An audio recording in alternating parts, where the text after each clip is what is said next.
Chinese consumers are staying home, businesses are shutting their doors, and tourism is dropping. How resilient is the Chinese economy in the wake of the coronavirus outbreak? What measures are being taken to keep business as usual? And Taiwan has banned the export of face masks to the Chinese mainland. What's the danger of putting politics over people? Welcome to The Point, an opinion show coming to you live from Beijing. I'm Li Xin.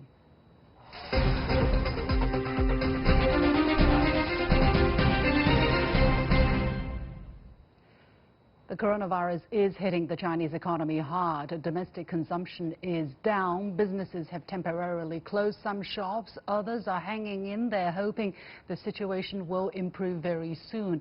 Traveler numbers are a fraction of normal levels. With globalization, the repercussions are already being felt far and wide. So how strong and long-lived will the economic impact be for China and beyond? I'm pleased to be joined by Mauro Guillen, Zandman Professor of International Management at the Wharton School of the University of Pennsylvania in Philadelphia, Max Wolff, founding partner at Multivariate Solutions, a financial consulting company in New York, and via telephone, Sitao, Chief Economist at Deloitte, China. Gentlemen, welcome to the show. Just a quick update on the situation here in China. As of 7 p.m. February, Thursday, there are altogether confirmed cases of 28,000 in China. The number of deaths reported is 564, and the number of the recovered cases are 1,300. In 24 countries around the world, there are a total of 218 confirmed cases that have been reported. So I want to go strictly to this very interesting development which just came out earlier today by the Chinese government, which says that China will have rates of additional tariffs on some U.S. products starting February the 14th in a bid to promote the healthy and stable development of Sino-U.S. economic and trade relations. That's according to the Customs Tariff Commission of the State Council, which announced this on Thursday. And the measures are set to come into effect from February the 14th. It's going to have the 10% and 5% rates on a list of U.S. products subject for additional tariffs from September the 1st last year. The list is part of a two-step tariff countermeasure targeting U.S. products worth about $75 billion. So let me go to Professor Guillen first. You actually wrote just very recently in an article saying, Mr. President, President Trump, lift the tariffs now. It's not only the humane thing to do, it's a smart thing to do because, as you say, the last thing that the world needs at this moment is a recession in China due to the double whammy of a trade war and a public health emergency. So, Professor Guillen, are you surprised the Chinese side came up with this latest measures? Well, first of all, my heart goes out to those families who have had loved ones pass away because of the virus, and all of those who are infected by the virus.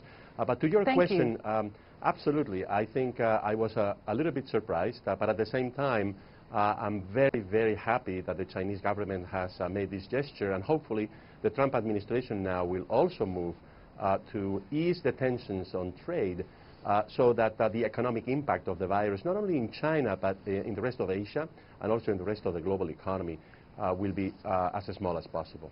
What came up in your mind when you wrote that article to raise that call for the U.S. to roll back some of the tariffs? What were your considerations, and what's the likelihood you think the Trump administration would hear your voice and actually take some reciprocal whatever you call it, measures to, help alleviate the situation?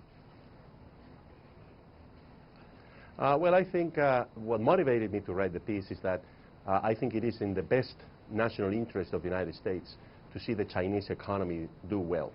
Because if China does well, then that means that the global economy will grow, because the country accounts for about a third of global growth. And that ultimately is going to be good for the United States as well. I'm also a believer in free trade. I think free trade is good in general. Lastly, about the probability that the Trump administration will do this, right now I think is relatively small. But they are also lowering some tariffs also on February 14th. But I think they need to go further than that. I think we need to move very quickly to a phase 2 agreement between China and the United States. And we need to the greatest extent possible, avoid a situation in which global growth suffers because of not having cut tariffs early enough. Mr. Wolff, let me go to you. What's your assessment of the possible motivations behind the Chinese government to announce these measures? Do you think China voluntarily did this in order to boost its trade with the United States at a difficult time, or are there some other reasons which probably will surface only in the days to come? So my supposition is that, as has been the case over the last few years, China has assumed the discarded mantle of being the free trade engine globally, as the United States has sort of dropped that mantle and in many cases turned into the sort of shockingly, in many regards, the sort of chief architect of a new protectionist run. And I think Chinese authorities, possibly because of the virus issues now, but more largely just to spur the global economy, have looked to take the first move to inspire a back down from mostly election-related rhetoric here, which is now having real damage effect for the U.S. and for China. And I think gets less attention, but we had a spike in the number of our farmer bankruptcies here, and there's lots of real economic pain in the U.S. too, and this will help. And obviously the world seems more interested in talking about China's economic difficulties, and despite what our stock market indices are doing, we have real and significant economic difficulties here, and this will be helpful to those. Let me share with our audience what Larry Kudlow, White House economic advisor, said most recently. He said that it's true, the phase 1 trade deal, the export boom from that trade deal will take longer because of the Chinese virus. By the way, it's not Chinese virus. On the other hand, the Northern American trade deal, USMCA, is going to unlock tremendous investment, so manufacturers will benefit. I want to ask my third guest, Sitao, chief economist with Deloitte China, to comment on Mr. Kudlow's comments. Well, first of all, phase 1 deal is a win-win. Without phase 1 deal, we would not have seen, the recent quite meaningful deregulation, liberalization in financial service and the market access-related changes. In fact, in your earlier discussion, I think the move made by China to reduce tariffs was a part of the phase 1 deal. Now, assuming we are going to see the worst of coronavirus sometime, let's say, in March, and assuming the economy will start recovering in second half of the year, then the issue of all this commitment related to phase 1 deal will come back. So from that perspective, I do think at this point we still need to pay attention to all these issues related to trade 1 issue. I think it's too early to talk about phase 2 issue. Okay, that's not the focus of our discussion today, but I'm actually kind of curious because in the trade 1 deal, China is not the one who initiated these tariffs. It's the United States. China only reciprocated. So now China voluntarily, without the U.S. doing anything, China voluntarily rolled back some of these tariffs. What do you think is the intention behind this move? And is China expecting the United States to reciprocate? Well, this is part of the trade liberalization, because if we look at the average tariff rate in China right now, it's still around 7.5 to 8%. So it's going to, so if China goes to the level of developed countries, that will be around 2 to 3%. So it's in China's best interest to lower the tariffs, regardless of the trade 1 deal. Let's talk a little bit about the economic impact of this epidemic on the global economy. As we know, I mean, given the level of globalization, nobody is isolated in this case. There is this presenter on Squawk Box CNBC. She says, for a long time, I thought the market sentiment was so strong that we could overcome a mounting list of economic uncertainty, but the coronavirus is different. It's big. It's going to paralyze China. It's going to cascade throughout the global economy. I want to ask Professor Guillen, what is your assessment of the kind of economic impact of this epidemic on the global economy? Well, I think we still don't know because, as you know, many factories that were shut down because of the Chinese Lunar Year celebrations have not restarted production. And I think the biggest thing that the markets want to know is exactly when all of those factories are going to start producing again. So apparently it's going to happen beginning next week. But if those factories, most factories in China, especially in automobiles and electronics, they do not start production again, then I think what we're going to see is a major disruption of companies that put together automobiles or electronics products in many parts of the world. And this is exactly what happened in Japan when there was an earthquake and tsunami, that many Japanese factories had to stop producing, and within a few weeks there were shortages of parts and components throughout the world. So I think we know what's going to happen. Companies are going to get disrupted unless, of course, factories in China start working again next week. Mr. Wolff, your assessment of the impact. I mean, the managing director of the IMF has said on Monday, she said that we support China's efforts to respond, including recent fiscal, monetary and financial actions. We're confident that China's economy remains resilient. How big of an impact will it have on the global economy, and how resilient do you think the Chinese economy can be, Mr. Wolff? So I think the Chinese economy has repeatedly proved itself more resilient than particularly its critics generally allow, so I don't expect that to be different. I also don't think that the virus is a Chinese matter. I think it's a global matter, and I also don't think that there's a Chinese economy, right? There is a global economy of which China is a particularly important part, growing into being the largest, already the second largest, and an engine of growth. I think the response to the virus has been far more destructive than the virus. I expect that to continue, and that's very difficult to forecast. What I really mean here is that the lethality of this virus is quite low, and it's actually not as high or higher than all kinds of ailments that afflict all kinds of populations around the world, and so it does seem to have been overblown. My great fear for all the time we've had to discuss this virus is that it would be an excuse, and it would power xenophobia, fear of foreigners, and make louder voices against free trade. Some of that has occurred in the US. I think most of the rest of the world has taken the higher road. I think if this virus runs its course, it will be looked back on more as a hysterical overreaction than a public health emergency, although it needs to be taken quite seriously. And I am not a virologist, so my opinions on the paths that various pathogens travel is probably less interesting than my relative familiarity with macro international economics. Yeah, it's a very important point you raised, but it's also a very big decision that has been taken by the Chinese government, because if they do not take resolute, sometimes even overkill measures to try to contain the spread of the virus as soon and as much as possible, the people affected, the sentiment, the psychological impact will be greater. Sitao, how do you look at the kind of economic impact that this overall epidemic and the response from the Chinese government has created? Do you see it to be very severe, on a bearing on the Chinese economy? What could be some silver lining as well? I think I'm slightly more sanguine than the other guests. I think the impact on global economy will be relatively limited. There will be impact to regional economy, Asia Pacific, mainly through trade and Chinese tourists. In first quarter, I would like to stress, first quarter this year. Now, if you look at the Chinese economy, of course, all the anecdotes you have talked about in the beginning of the show, that's consumption, or more precisely, anything related to hospitality and transportation.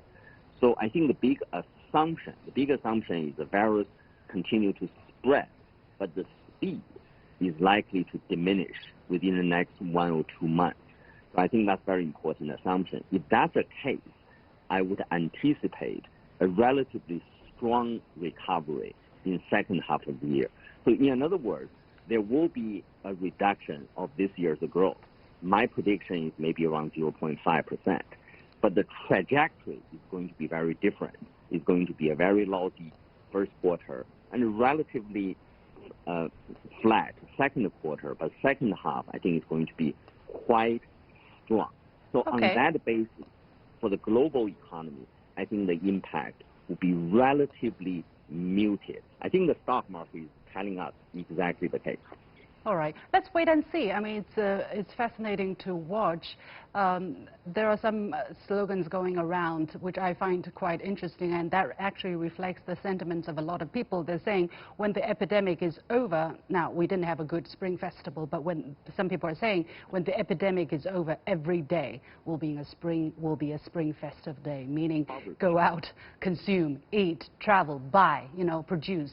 So I think there's a lot of energy that's been, buried for the moment, but once the epidemic situation improves, I think a lot of consumption power will be re-unleashed once again, although I'm only hoping. Many thanks to my guest, Mauro Guillen Zandman, Professor of International Management at the Wharton School of the University of Pennsylvania, Max Wolff, founding partner of Multivariate Solutions, and Sitao, Chief Economist at Deloitte, China.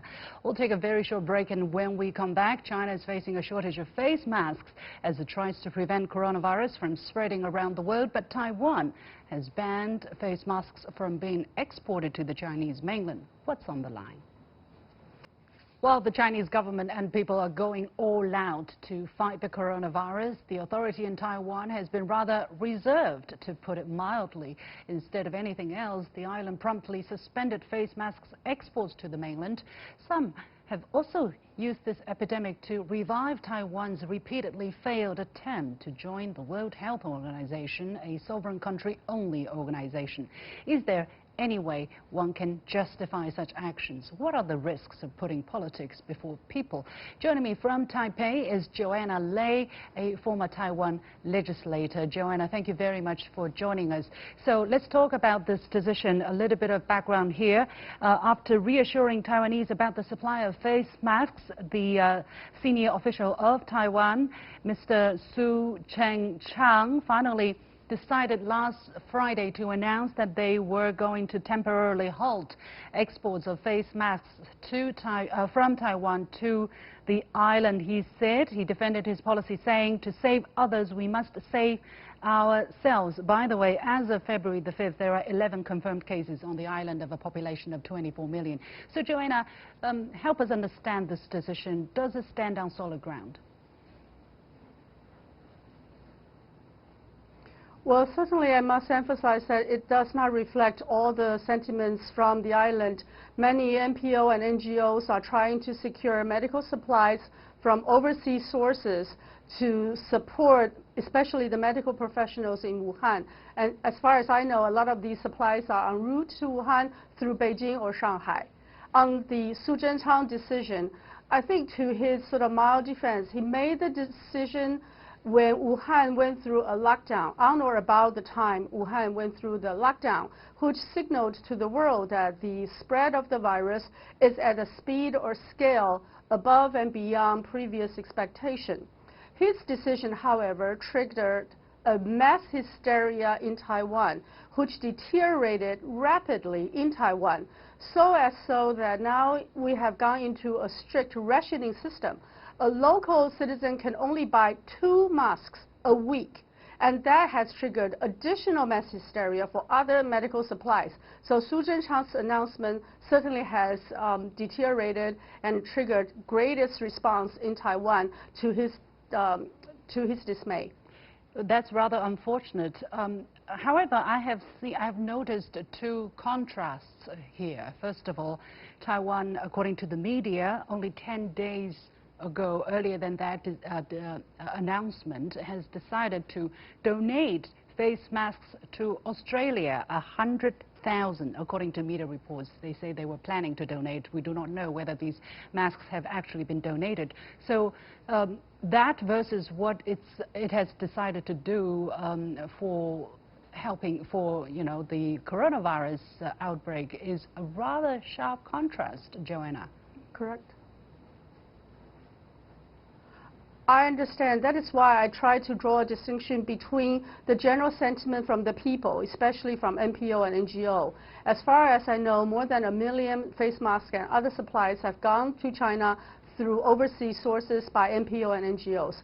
This is a true reflection of people and how people feel about the coronavirus. The government, on the other hand, did make the decision after the January 23rd Wuhan lockdown.